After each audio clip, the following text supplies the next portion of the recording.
સ્નાન, સંધ્યા, વ્રત આ બધા નિયમો કદાચ પૂરા ન થાય, બાળક માના ખોળામાં હોય ત્યારે માં એને શુદ્ધ કરે, સ્વચ્છ કરે, માં જ નવડાવે, માં જ કપડાં બદલે, માં વાળ વળી દે, ધૂપેલ તેલ કે મેથનું તેલ કે એ નાખીને માં જ એના વાળ કરી દે, પાંથી પાડી દે.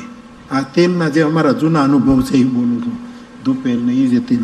અત્યારે તો કોઈ તેલ માથામાં નાખતું જ નથી, કોઈ લગભગ તેલ જ માથામાં નથી નાખતું, ખબર નથી, તેલ જ ના નાખે. મેં તો જોયું છું કોઈ તેલ જ નથી. સ્નેહ ખતમ થઈ ગયો સાહેબ. અને માતાઓ તેલ નાખતી આપણી બુદ્ધિને સ્નેહથી શૃંગાર કરતી હતી, પાંથીએ તેલ નાખતી હતી. તેલ એટલે સ્નેહ, સિક્ત કરતી હતી બુદ્ધિ, સંવેદના આપતી. ખેર છોડો. તો બાપ તેલ નાખીને માતા શણગારે, આંખ આંજી દે અને કોઈની નજર ના લાગે એટલે છોકરાને કાળું ટપકું કરી દે. આ કોણ કરે? માં કરે. એમ કથારૂપી મામાં આપણે આવી રીતે બેસે, આપણને નવડાવે, એ આપણને કપટ વગેરેના કપડાં પહેરાવે, કપટ વગેરેના પટ, ભેદમાંથી મુક્ત કરે એવા કપડાં પહેરાવે, આપણી આંખો આંજી દે કે તું સારું જ જોજે, અને આપણને કોઈની નજર ના. આ કથા મૈયા આપણું બધું જ કરી નાખે, પણ ખોટો અર્થ નહીં કરતા. નાઈને આવજો, નહીતર વરસાદ આવશે. હવે ન આવે તો સારું થાય, ભગવાન કરું. આ ચીમનભાઈ ક્યાં ચીમનભાઈ બેઠો છે? હા ચીમનભાઈ કાલે મને કે કાલે અમે બેઠા હતા સમય, તો આવલું અત્યારે છે ને ચેતવણી છે ને કે ભાઈ વાવાઝોડું આવે છે, આટલા કિલોમીટર આવી ગયું છે, આવશે નહીં. ચીમનભાઈ કે આ બધા કહે છે વાવાઝોડું આવે. ચીમનભાઈ શું કે હવે આપણે શું ચિંતા લ્યો, અડિયો દડિયો.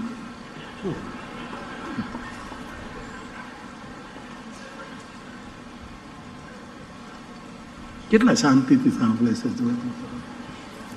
આ ભારત છે, આ ભારતીય વ્યાસપીઠોની કથાઓ છે. આમાં કોઈ વ્યક્તિનું મહત્વ નથી સાહેબ. આ એક વાતાવરણ આમ સ્થર બંધાય છે સાહેબ. માંડવામાં આમ થર બંધાય છે, એક વાઇબ્રેશન પેદા થાય છે. તો એક માના ખોળામાં આપણે બેઠા છીએ, કથા હોય ત્યારે કોઈ ચિંતા નહીં, કરવું જોઈએ બધું, પણ ન થાય તોય ચિંતા નહીં. કથા મૈયા આપણને શણગારે છે, આપણને બધું. તો આપણું મન, પ્રહલાદ કહે છે કે મારું મન નથી લાગતું. એના કારણ પોતે શોધ્યા છે, દુરિત. મારું મનમાં ચરિત્ર નથી, દુરિત છે.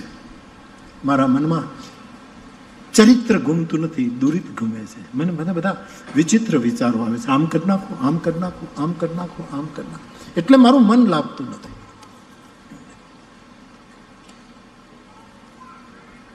દુષ્ટ, મારું મન ઈષ્ટનું સ્મરણ નથી કરતું, દુષ્ટ થઈ ગયું છે. આ 9 કારણો પ્રહલાદે બતાવ્યા. અસાધુ, મારું મને સાધુતા ગુમાવી દીધી છે, અસાધુ થઈ, અસભ્ય થઈ ગયું છે. એણે સાદગી ગુમાવી છે. મારા મને સરળતા ગુમાવી, એ કુટિલ બન્યું છે. તીવ્રમ, મારા મન બહુ બખેડા કરે છે. મેં ગઈકાલે કહ્યું કે જ્યારે ગતિ તીવ્ર થાય ત્યારે ઉષ્ણતા પેદા થાય છે, અને વધારે થાય તો પછી અંગાર હાજર, એમાંથી નાશ થઈ જાય. મારું મન તીવ્ર. ઘણા માણસોના બહુ વિચાર જ કરતા. હું તલગાજડામાં હજી અમુક એવા અમારા ગામના ખેડૂતોને, સુભાષ બાપા જોઉં છું કે હું ચિત્રકૂટ જાઉં, અમારા ગામના અમુક માણસો, એ ખોડિયારમાંનો ઓટો છે ત્યાં બેઠો હોય, હું એને જોઉં એટલે હું જોયા જ કરું. એમના એકલા બેઠા હોય છે, એને કોઈ વિચારો જ નથી આવતા. આ મને બહુ એની છાપ પડે કે આ માણસો બેઠા, એક ઘરેથી કંઈક આસનનું કે એવું લઈ આવે પ્લાસ્ટિકનું, એના ઉપર બેઠા, ખાલી બેઠા જ રહે છે. આને કાંઈ વિચાર જ નથી. કેટલી સારી, કદાચ નરસિંહ મહેતો ત્યાંથી ગયો હોય, કદાચ. આ અસર કેમ હું ભાળું છું આજના વ્યસ્ત જગતમાં? એવા 2-3 જણને હું તમને બતાવી શકું કે મને એમ લાગે કે આને કંઈ વિચાર, આપણું મન વિચાર જ કર્યા કરે, તીવ્ર વિચાર. આમ કરું, આમ કરું. કથામાં બેઠા, કથામાં નથી લાગતું, તીવ્ર વિચારોને લીધે આમ કરી નાખું, આમ કરી નાખું. 12 વાગે એટલે ઊભો થઈ જાઉં, પેલી ડીશ લઈ લઉં, અને બાપુ કથા પૂરી કરે છે તો ઘરે જઈને સુઈ જાઉં, આવા બધા વિચારો શરૂ થાય છે. બધા ઘરે જઈને સુઈ જાઉં, આ તો રમૂજ છે, પણ આપણા વિચારો ચાલ્યા જ કરે છે. આ કથા પૂરી થાય પછી ખેતર વેચી નાખો, ખેતર વેચી નાખો. આ કથા પૂરી થાય પછી લોન લેવી છે. આવું બધું અહીંયા નહીં કરો.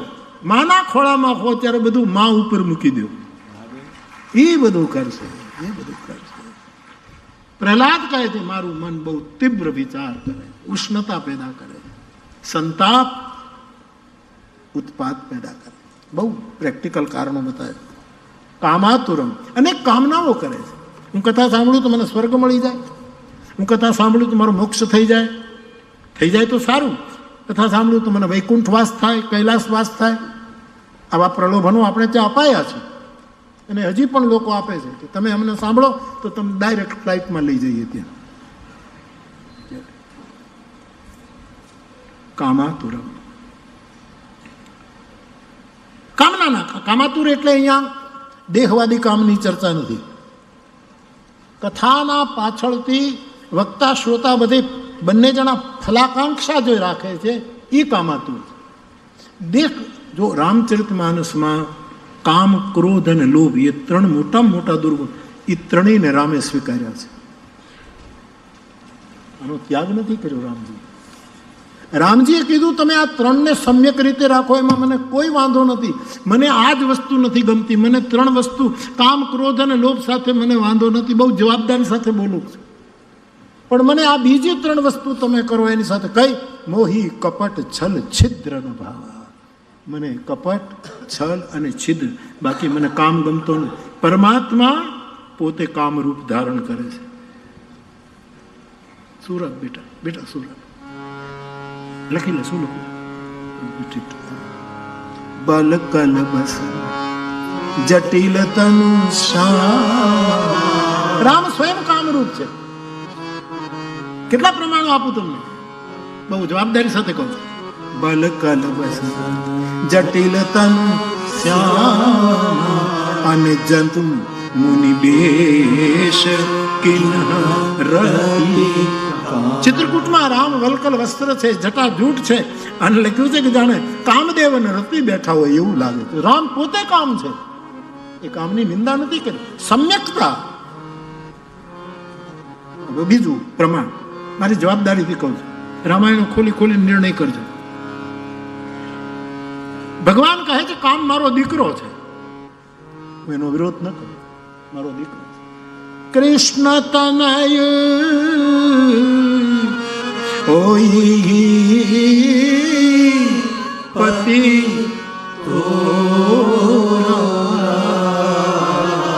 આ બચન અન્યથા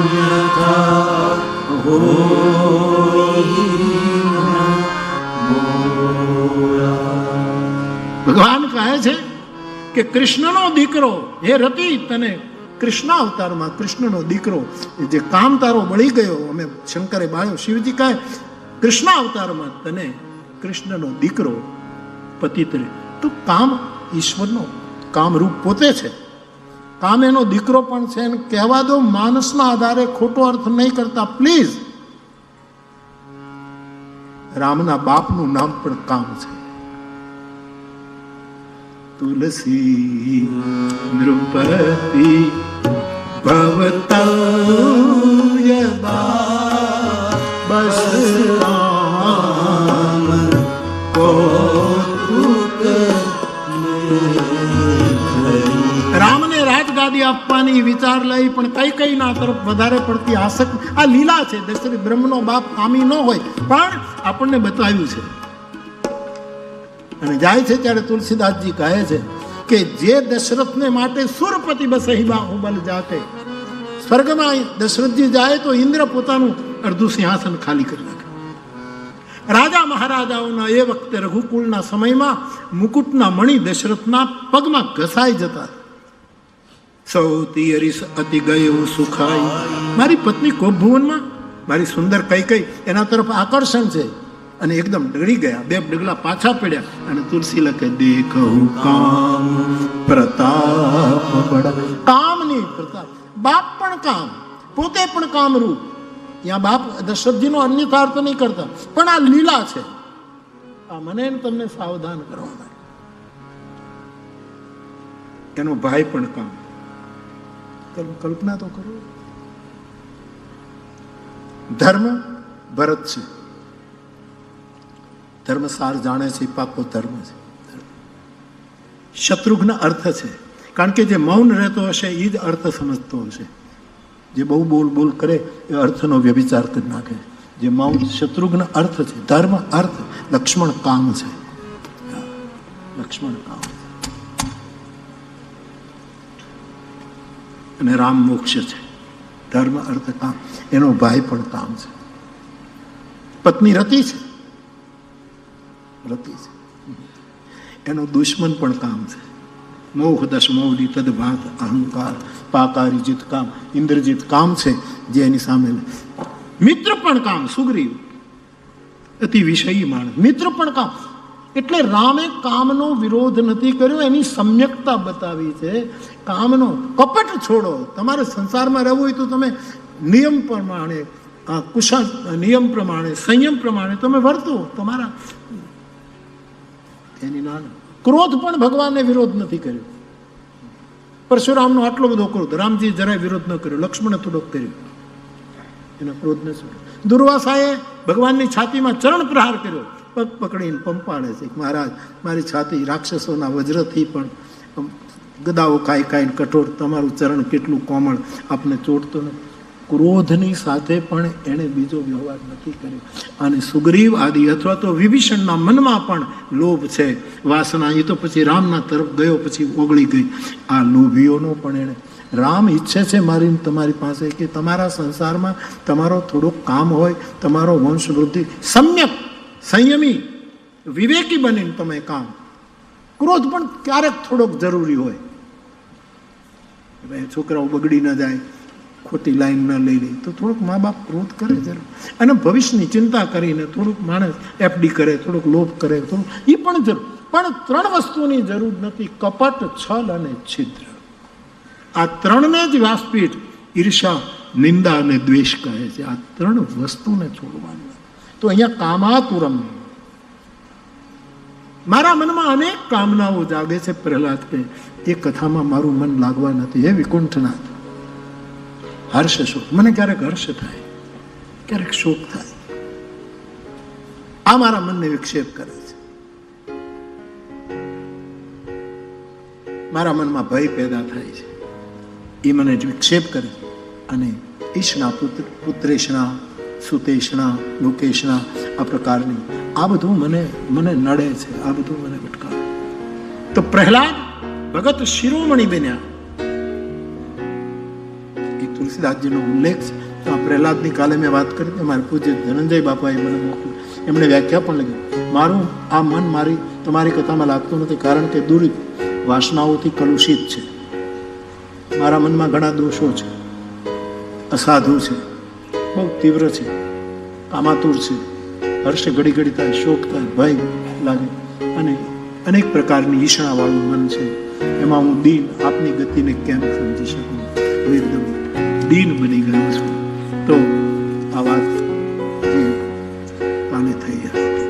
તો બાપ મહેતાના જીવનના આટલા પછી જ્યારે બહુ વિરોધ થયો, આ વિરોધ કરનાર અપરાધી છે અને એના અપરાધો વધશે તો એને તકલીફ થશે. એટલે નરસિંહને થયું કે જાકે પ્રિય ન રામ વૈદેહી, જેને સીતારામ પ્રિય ના હોય એને હવે અને જુનાળું છોડી જાય. અને તેથી રાજેશભાઈ 3 સમાજ રડ્યા હતા. બાકી તો હીચો હીચો કરતા હતા. આ ગયું, આ તો ગયું, ગામમાંથી આ ગયું, આ ગયું. પણ 3 સમાજ, એમાં પહેલો સમાજ દલિત સમાજ રડ્યો. અમારો બાપ ગયો, જેને અમને સ્થાન આપ્યું, જેને અમને વૈષ્ણવ